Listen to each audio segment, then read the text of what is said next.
nationale et internationale, encore une fois, merci de votre présence massive à cette conférence de presse qui a pour thème principal l'actualité politique que vous avez vécue avec nous au sein du Front populaire ivoirien, notamment mon dernier déplacement à Paris dans le cadre d'une visite que je devais rendre au président Laurent Gbagbo.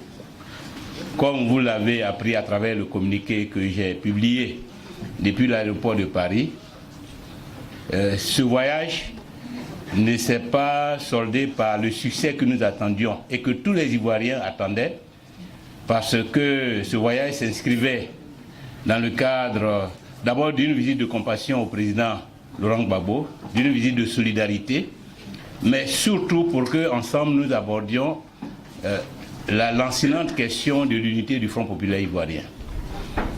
Et je crois que c'est par rapport à cette question que les Ivoiriens étaient dans l'attente de ces conclusions.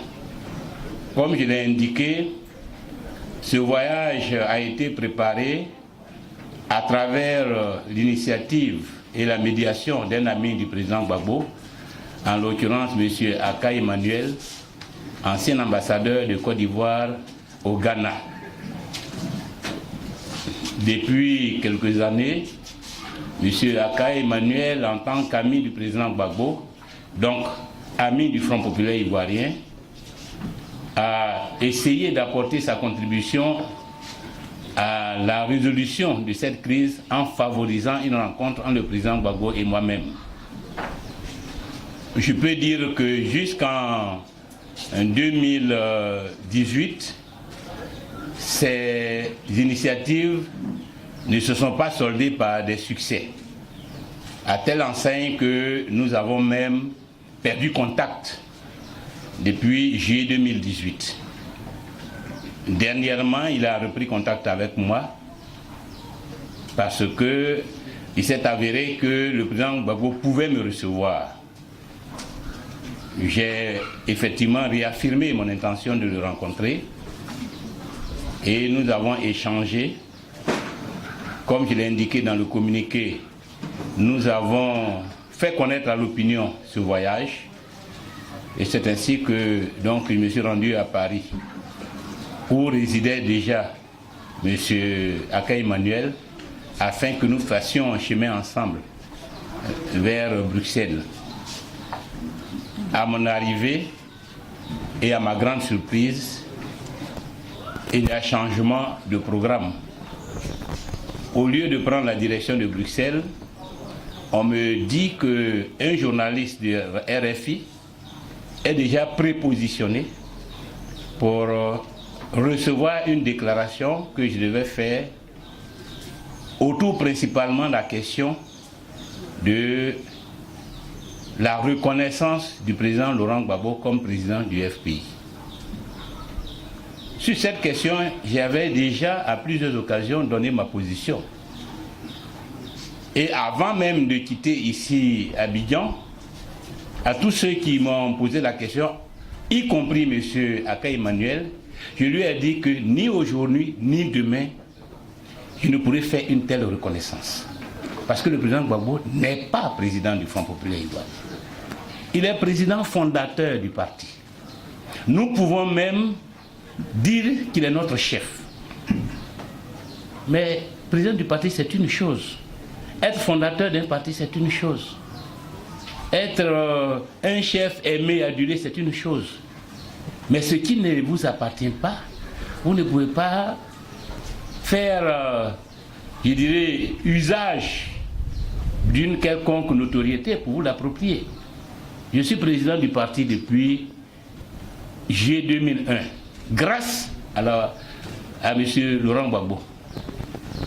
Oui, c'est lui qui a permis que je sois le président du FPI en juillet 2001. Mais depuis juillet 2001 jusqu'en juillet 2018, le Front populaire ivoirien n'avait pas organisé de congrès. Même quand j'étais en prison à Bouna, j'étais toujours le président du parti et ceux qui étaient libres ont assumé cette responsabilité à titre intérimaire Feu Miaka Ureto comme président par intérim. Quand je suis sorti en août 2013, il m'a passé le flambeau. Et j'ai continué à diriger le parti. À un moment donné, nous avons voulu tenir le congrès. Le président Gbagbo lui-même a dit « Donnez-moi quelques temps pour voir si je peux réunifier les différentes tendances du parti. » Nous lui avons donné ce temps. Il n'y a rien eu. Et c'est comme ça que nous avons programmé, après un an d'attente, donc durant toute l'année 2017, que nous avons programmé le 28 juillet 2018 le congrès du FPI. Ce congrès a été suivi par tout le monde. Plus de 6000 délégués étaient présents. C'était un congrès électif.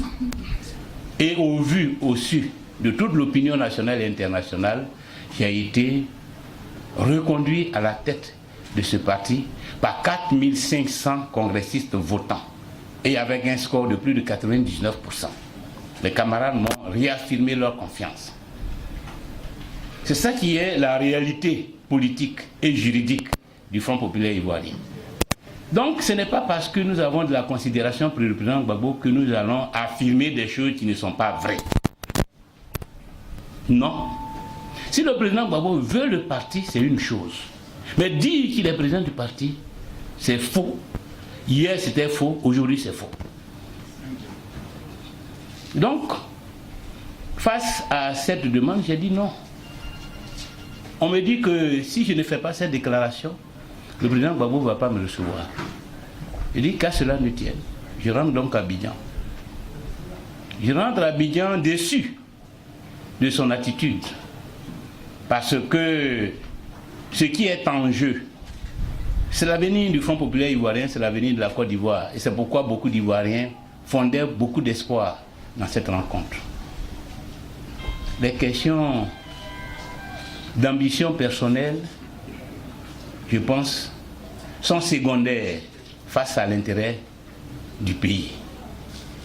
Donc nous sommes revenus, nous venons de tenir une réunion du secrétariat général du parti élargie aux secrétaires généraux de fédération et aux élus, ainsi qu'au comité de contrôle, pour faire le point de cette visite.